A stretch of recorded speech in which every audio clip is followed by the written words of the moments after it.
Good to see some of you out here. You all are lighting it up right now. I just talked to the great county judge of Dallas County, Clay Jenkins. I think he shared this with some of you earlier. In 2014, the last midterm election, at this point, there were a little more than 102,000 votes cast. At this point, 2018, 331,000 votes cast so far. You are turning the inspiration that we've given one another, the hope that we have all allowed ourselves to feel, and you're turning it into action.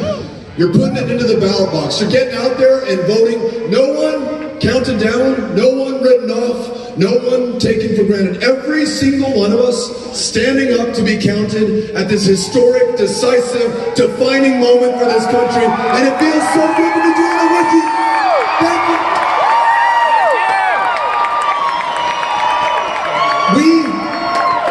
Just to give you an idea of the arc of this campaign so far. Yesterday, we were in Flatlanders country. So we started out in Amarillo, great early morning town hall rally at a place called the Six Car Brewing Company. Monday morning, 10 a.m., people in Amarillo will have a beer at 10 a.m. on a Monday morning. And nothing wrong with that. But we all got together and we talked about defining the future of this country. Not out of fear, not out of paranoia, not out of anxiety or who we're supposed to not like or hate or be against, but defining ourselves by our ambitions, our aspirations, our hopes and our dreams, the work that we are willing to commit right now to getting it done. The next place we went, Lubbock, Texas. Now, 22 months ago, I showed up in Lubbock, Texas for the first time.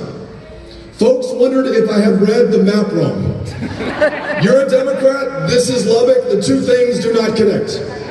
But we showed up to listen to everybody, met with the mayor, though he's a Republican and I'm a Democrat, just wanted to find where the common ground was, how we can make common cause and focus on the common good for this country. Met with the cotton growers, met with the Chamber of Commerce, and very importantly, we met with all the Democrats of Lubbock at Montelongo's restaurant. All 20 of us got together,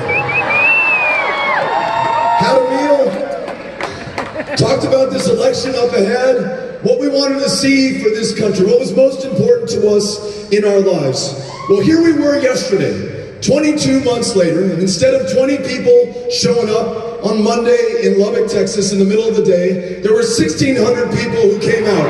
Democrats, Republicans, independents, folks from all walks of life, students who just got registered to vote, people who had not voted in an election in 20 years, everyone coming together for this country at this critical moment. And I gotta tell you, as we were continuing the drive to Wichita Falls, where we had a great evening rally there, I just counted myself so lucky to have the chance to do this with you at this very divided moment in our country's history. And we've never been so polarized, so riven by partisanship, pettiness, smallness, meanness, this idea that we can wall ourselves off from the rest of the world, 2,000 miles long, 30 feet high, or that we could ban all people of one religion from the shores of a country comprised of people from the world over. This notion that somehow the press is the enemy of the people instead of the best defense against tyranny, well, has to be an answer to this. And the answer to the smallness and the meanness and the pettiness and the paranoia of this moment is the courage, the confidence, the strength, the big, bold, beautiful heart of Texas, here in Irving, in Dallas, in Fort Worth, in Denton, in every community in the great state of Texas. We are showing up and we are converting this hope that we feel into the action we deserve as a country. Any challenge that we face, we're up to the task. You school teachers out there, public school educators, cafeteria workers, bus drivers, therapists, counselors, and librarians, I know because you told me. So many of you are working a or third job just to make ends meet. Too many of you forced to teach to a high-stakes, high-pressure, standardized test that in no way effectively measures your performance in the classroom or that child's potential in front of you. You've asked us to have your back because you've been there for us in the past. You're there for our kids right now. We as a state will organize for you, ensure each of you is paid a living wage so that you can focus on one job, teaching to that child, unlocking their lifelong love of learning, making that magic happen in the classroom. This state, we're destined to do great things. We're going to go from being dead last in the country in the ability to see a doctor, to afford your prescription medications, to take your child to the therapist so that they're well enough to continue with their education. We're going to free those parents who have children with pre-existing conditions, medically complex, medically expensive to take care of. We're going to make sure that we go from last in the country, where the #1 provider of mental health care in Texas is the county jail system, to #1 in leading this nation towards universal care, guaranteed, high quality, for every woman, for every man, for every child. And universal will mean primary health care, specialty health care, mental health care. And in a state at the epicenter of a maternal mortality crisis, 3 times as deadly for women of color in the state of Texas, universal health care will mean every woman makes her own decisions about her own body and has access to the care to get it done. For everyone.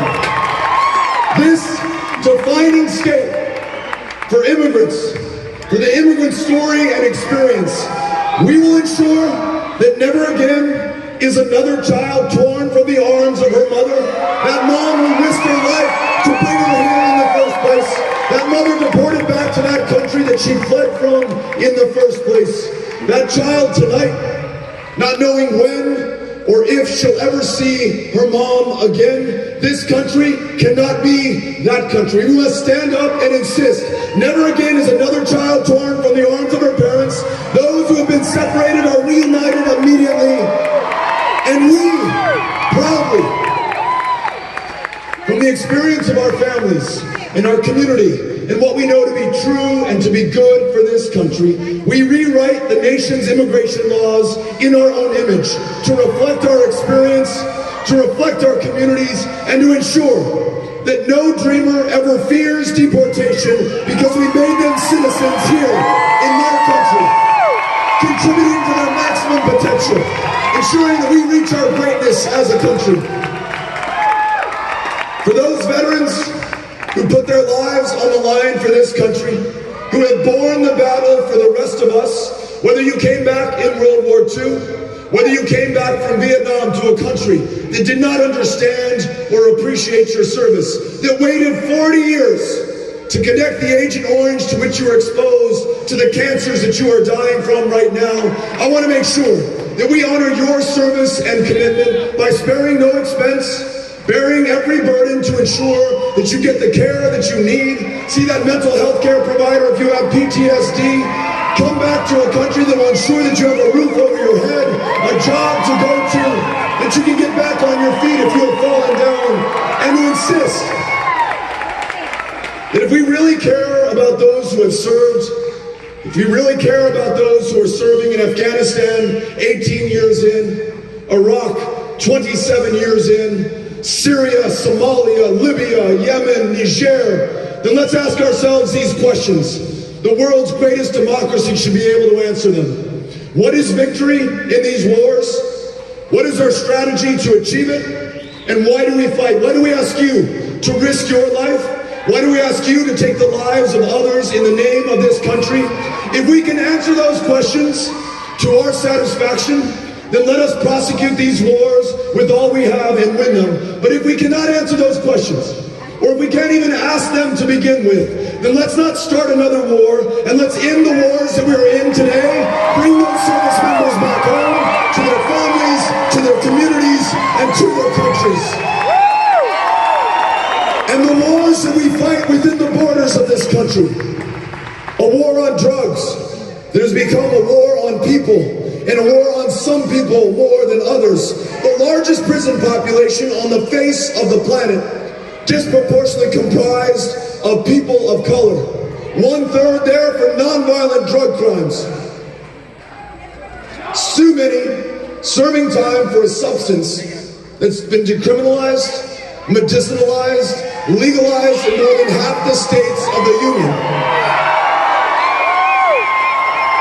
Why do we make that veteran an outlaw in Texas who does not want to be prescribed an opioid, to which she may become addicted in a country that lost 70,000 people to drug overdose deaths?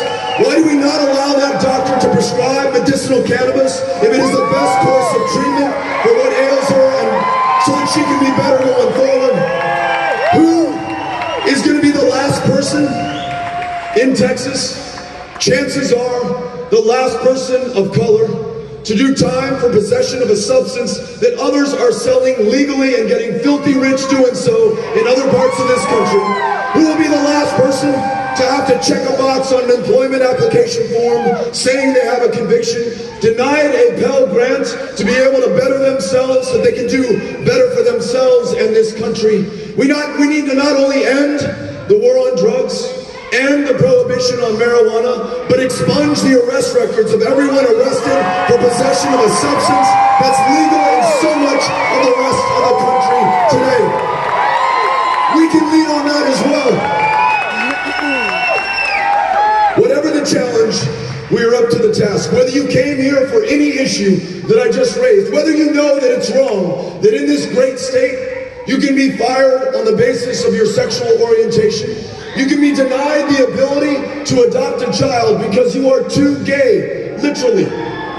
This state should lead the way in standing up for the full civil rights of every single one of us without exception. I don't care who you love, who you pray to, or where you are from. We are all Americans and should be treated as such.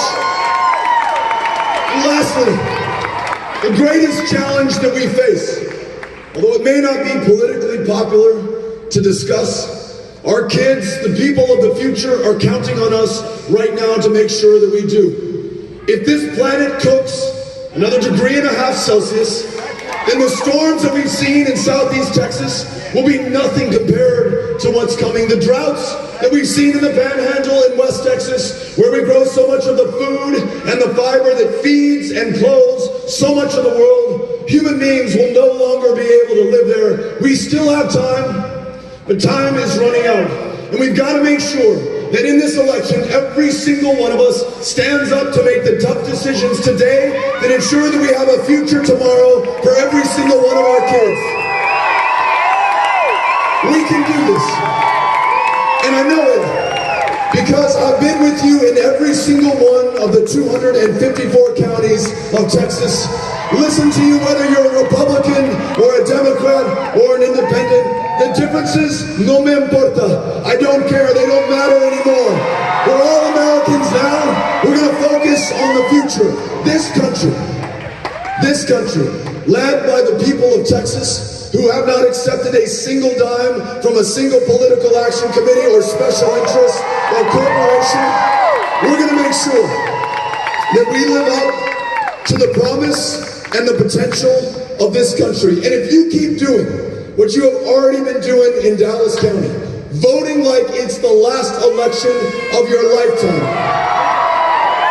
then on the 6th of November, though you will be here, and I'll be a little bit further west in El Paso in another time zone altogether, we will all be celebrating the victory of our lifetimes for this state, for this country, for this generation, and for every generation to come. Thank you, Owen. Thank you, Dallas County. Thank you all for having us out. Thanks to the musicians. Thanks to Mark Macy. Thank you all. I'm going to invite these musicians to come on out. We're going to take a big group picture, and we want you in the picture as well. Here we go.